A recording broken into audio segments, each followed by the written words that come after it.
जेमधून H1ने, Hमधून J2ने, Jमधून M3ने आणि Mमधून Q4ने वाढतंय. मग Qमधून V5ने वाढतील. ट्रिक आहे 1 ते 4 पर्यंत वाढतोय. Mमधून L1ने, Lमधून J2ने, Jमधून G3ने, मग 4ने कमी करून C येईल. ट्रिक आहे कमी होणारे स्टेप्स. Bमधून C1ने, Cमधून E2ने, Eमधून H3ने, Hमधून L4ने, मग 5ने वाढवून Q येईल. ट्रिक आहे क्रमाक्रमाने वाढ. Xमधून U3ने, Uमधून R3ने, Rमधून O3ने, मग 3ने कमी करून L येईल.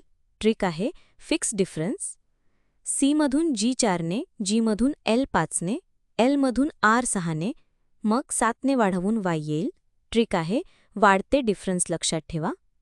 Zमधून V4ने, Vमधून S3ने, Sमधून Q2ने, मग Qमधून O2ने. ट्रिक आहे डिफरन्स कमी होत चालले.